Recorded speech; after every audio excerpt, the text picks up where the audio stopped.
குற்றக்குறைகளுக்காக மனம் வருந்தி ஆண்டவரிடம் மன்னிப்பு வேண்டுவோம். எல்லாம் உள்ள இறைவனிடமும்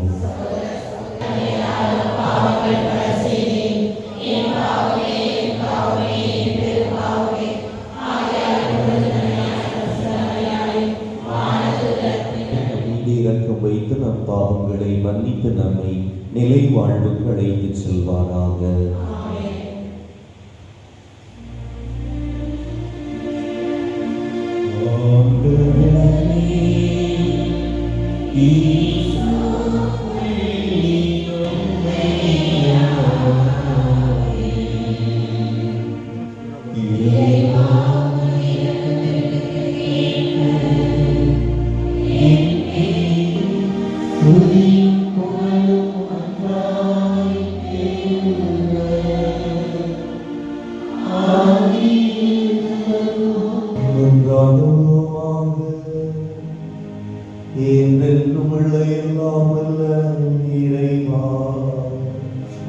எங்கள் தகுதிக்கும் நாங்கள் விரும்பி கேட்பதற்கும் மேலாகவே உமது மிகுதியான பரிதிரக்கத்தால் எங்களுக்கு அருளுகின்றீர்.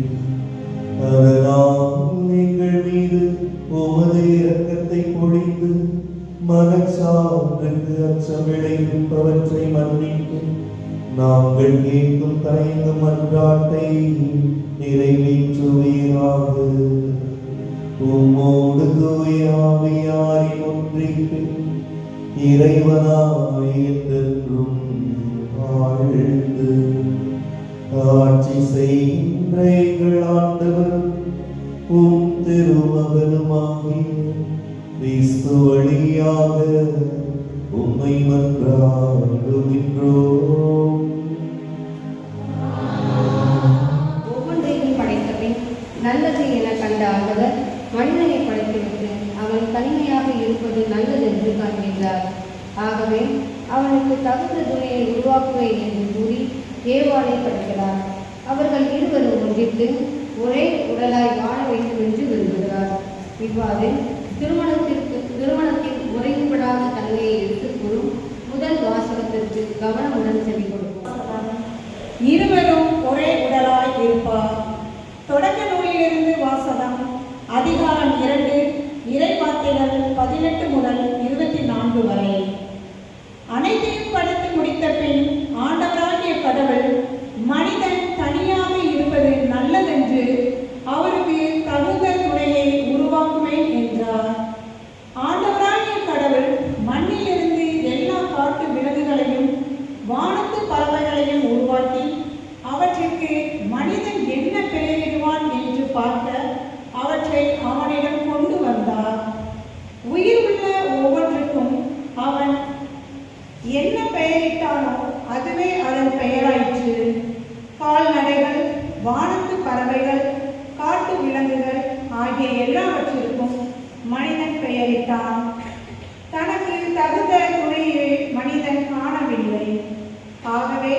ஆண்டவராகிய கடவுள் மனிதனுக்கு ஆழ்ந்த உறக்கம் வர செய்து அவன் உறங்கும் பொழுது அவன் விலா எலும்பு ஒன்றை எடுத்துக்கொண்டு எடுத்த இடத்தை தசையால் அடைத்தார். ஆண்டவராகிய கடவுள் தம் மனிதனிலிருந்து எடுத்த விலா எலும்பை ஒரு பெண்ணாக உருவாக்கி மனிதனிடம் அழைத்து வந்தார். அப்பொழுது மனிதன், இதோ இவளே என் எலும்பின் எலும்பும் தசையும் தசையும் ஆனவள், ஆணிடமிருந்து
அக்காலத்தில் பரிசேயர் இயேசுவை அணுகி, கணவன் தன் மனையை விலக்கி விடுவது முறையா என்று கேட்டு அவரை சோதித்தனர். அவர் அவர்களிடம் மறுமொழியாக, மோசே உங்களுக்கு இட்ட கட்டளை என்ன என்று கேட்டார். அவர்கள், மோசே மனவிலக்கு சான்றிதழ் எழுதி அவரை விலக்கிவிடலாம் என்று அனுமதி அளித்துள்ளார் என்று கூறினார்கள். அதற்கு இயேசு அவர்களிடம், உங்கள் கடின உள்ளத்தின் பொருட்டே அவர் இக்கட்டளையை எழுதி வைத்தார். படைப்பின் தொடக்கத்திலேயே கடவுள் ஆணும் பெண்ணுமாக அவர்களை படைத்தார். இதனால் கணவன் தன் தாய் தந்தையை விட்டுவிட்டு தன் மனைவியுடன் ஒன்றித்திருப்பார். இருவரும் ஒரே உடலாய் இருப்பர். இனி அவர்கள் இருவரல்ல, ஒரே உடல். எனவே கடவுள் இணைத்ததை மனிதர் பிரிக்காதிருக்கட்டும் என்றார். பின்னர் வீட்டில் இதை பற்றி மீண்டும் சீடர் அவரை கேட்டனர். இயேசு அவர்களை நோக்கி, தன் மனைவியை விலக்கிவிட்டு வேறொரு பெண்ணை மணப்பவன் எவனும் அவருக்கு எதிராக விபச்சாரம் செய்கிறான். தன் கணவரை விலக்கிவிட்டு வேறொருவரை மணக்கும் எவரும் விபச்சாரம் செய்கிறார் என்றார். சிறு பிள்ளைகளை இயேசு தொட வேண்டும் என்று அவர்களை சிலர் அவரிடம் கொண்டு வந்தனர். சீடரோ அவர்களை அதட்டினர். இயேசு இதை கண்டு கோபம் கொண்டு, சிறு பிள்ளைகளை என்னிடம் வரவிடுங்கள், அவர்களை தடுக்காதீர்கள். ஏனெனில் இறையாட்சி இத்தகையோருக்கே உரியது. இறையாட்சி சிறு பிள்ளையை போல் ஏற்றுக்கொள்ளாதோ அதற்கு உட்பட மாட்டார் என உறுதியாக உங்களுக்கு சொல்கிறேன் என்றார். பிறகு அவர் அவர்களை அரவணைத்து தம் கைகளை அவர்கள் மீது வைத்து ஆசி வழங்கினார்.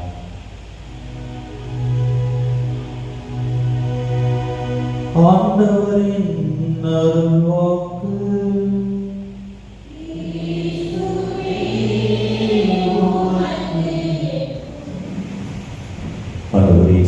பிரியமான சகோதர சகோதரிகளே, தாயாம் திரு அவை இன்று ஆண்டின் பொதுக்காலம் 27வது ஞாயிற்றுக்கிழமையை கொண்டாடுகிறது.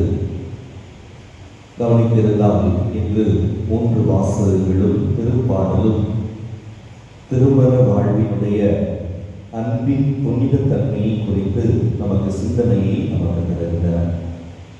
கடவுள் அன்பில் இணைந்திருப்பது போல நாம் குடும்ப வாழ்வில் அன்பில் இணைந்திருக்கும்படியான அழைப்பை இந்த நாள் வழிபாட்டு சிந்தனை நமக்கு தருகிறது.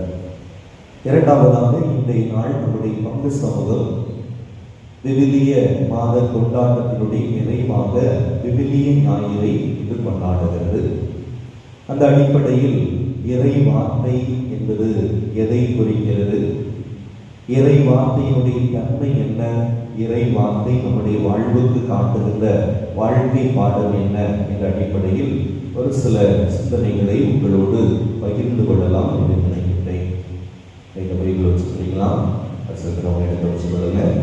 இன்னைக்காவது நம்ம என்ன செய்யலாம், ஒரு சில பகுதிகளை புரட்டி வாசிக்கலாம்.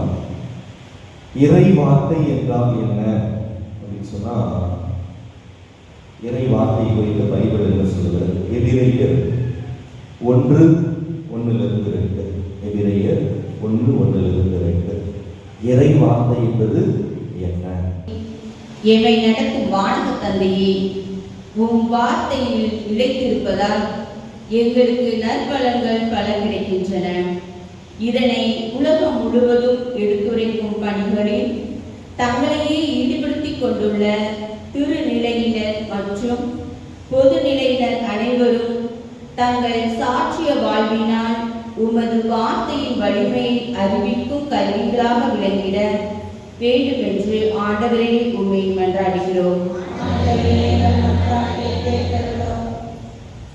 சமத்துவத்தில் சங்கமிக்க விழிப்புணர்வு வழங்கும் இறைவா, தமிழகத்தில் விவிலிய பணி சிறக்க தமிழக ஆயர்கள் பரிந்துரைக்கும் 4 அம்ச திட்டங்களான திருமணத்தின் போது விவிலியத்தை மணமக்களுக்கு வழங்குதல், இல்லங்களில் திரு விவிலியத்தை அரியணை ஏற்றுதல், விவிலிய நூலகங்களை அமைத்தல், விவிலிய கண்காட்சிகள் அமைத்து விளக்குதல் போன்றவற்றில் தனிக்கவனம் செலுத்தி வெற்றி பெறும் விதத்தில் செயல்பட வேண்டும் என்று ஆண்டவரே உம்மை மன்றாடுகிறோம்.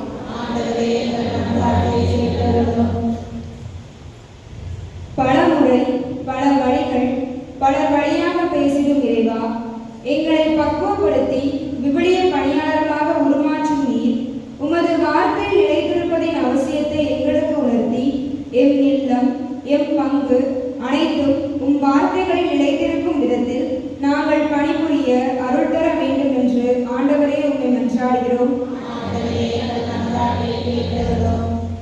ஒளியும் வழியுமான உன்னத இறைவா, உமது வார்த்தையில் நிலைத்திருப்பதை வெளிப்படுத்தும் பல்வேறு செயல்பாடுகளில் நாங்கள் வெற்றி காணவும், இதோ வெற்றிக்கான பாதையில் பிறரை ஒளியுடன் வழிநடத்தவும் எங்கள் சிறார்கள், இளையோர், முதியோர் ஆகிய அனைவரும் உமது வார்த்தையில் நிலைத்து அதன் ஒளியில் பயணிக்கவும் வேண்டும் என்று இறைவா உம்மை மன்றாடுகிறோம்.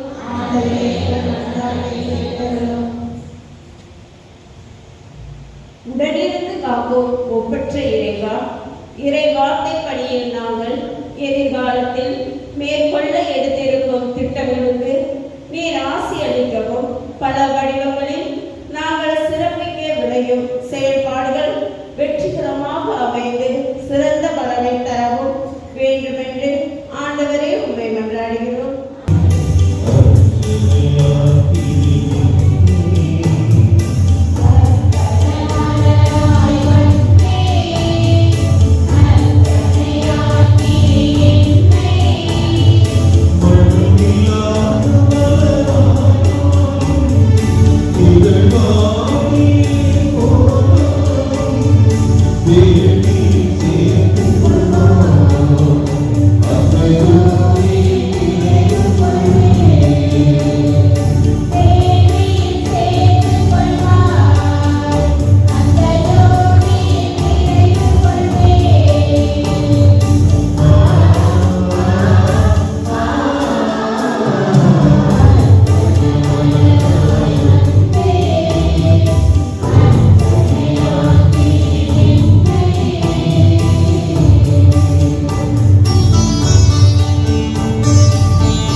இதோ இறைவனின் செம்மறி, இதோ உலகின் பாவங்களை போக்குகின்றவர்.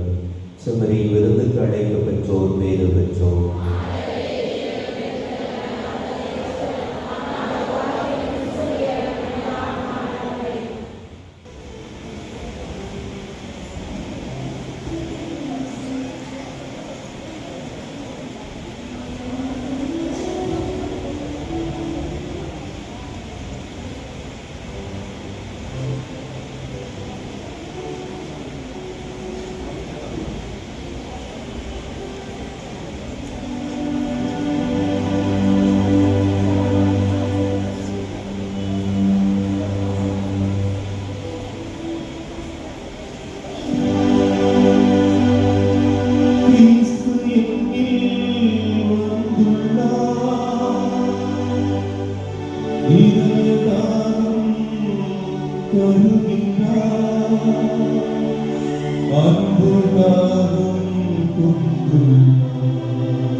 மங்களகிரியில் உள்ள திவேந்திர சித்தியாலயத்தினுடைய வைத்து நடைபெறும் விரும்புகிறவர்கள் தாழ்வாக கலந்து கொள்ளலாம். அதற்கான உடலை முதல் பரிசு 2 பேர் 2வது பரிசு பெற்றுள்ளனர்.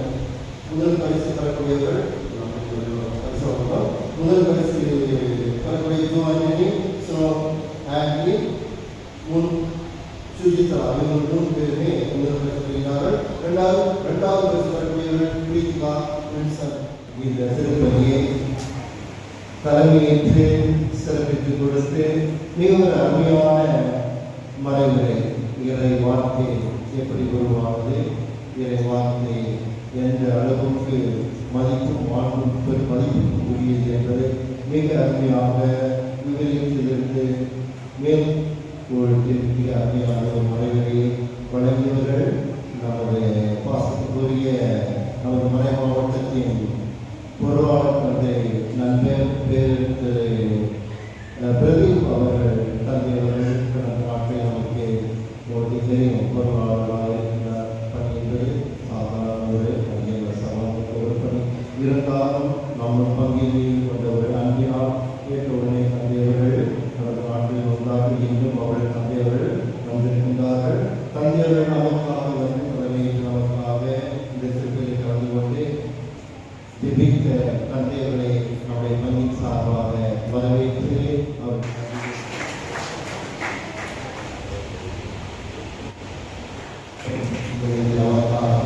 ஜெபித்திருக்கிறார்கள்.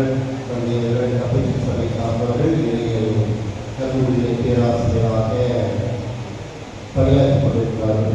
மேற்பட்ட குடும்பமானவர்களுக்கு அவர்கள் பயிற்சி கொடுத்துக் கொண்டிருக்கின்றார்கள். தந்தையவர்கள் பலக்கிழமைகளை கொண்டவர்கள் மிக தன்மையானவர்கள். நல்ல தந்தையவர்களை பணி சார்பாக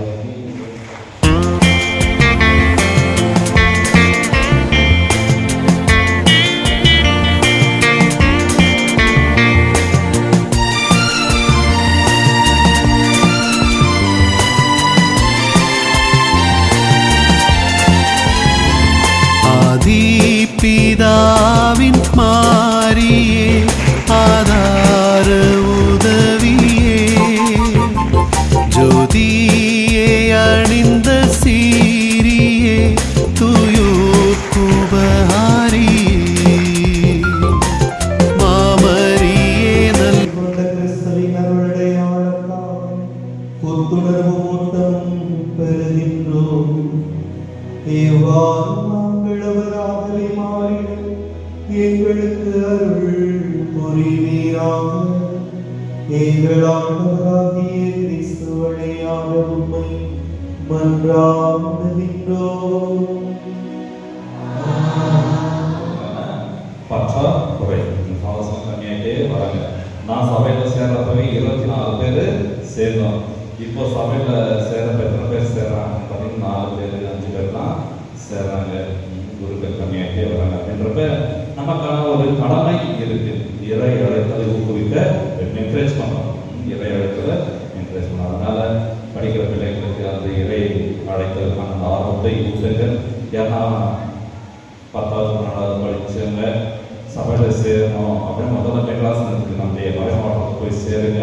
இல்லை எங்களை மாதிரி கப்புச்சல் சபையில் அந்தனியார் சபையில் சேரணும் அப்படின்னு ஆர்வம் உள்ளவர்கள் திருப்பதி முடிந்த பிறகு என்னை வந்து சந்திகள். நிச்சயமாக எங்கள் சபைக்கு உங்களை கூட்டிட்டு வர பசங்க தான்.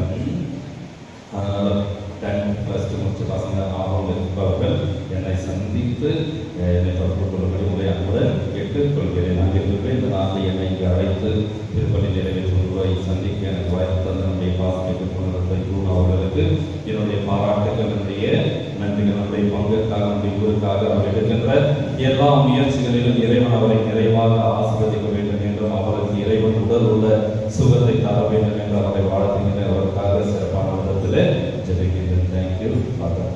எனக்காகவும் ஜெபியுங்கள், பெற்றோருக்காகவும் ஜெபியுங்கள். சிறப்பான விதத்தில் என்னோடு இருக்கின்ற குரு மாணவர்களுக்காக ஜெபியுங்கள். அவர்கள் படித்து சமுதாயத்திற்கும் திரு அவைக்கும் நல்ல முறையில் பணி செய்யக்கூடிய நல்ல குருக்களாகவும் இருக்கவும் அவர்களுக்காக சிறப்பான விதத்தில் ஜெபியுங்கள்.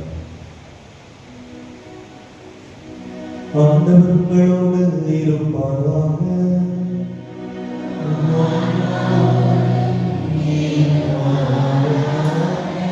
எல்லாம் இறைவன் தந்தை மகன் இறையாசி வழங்குவாராக.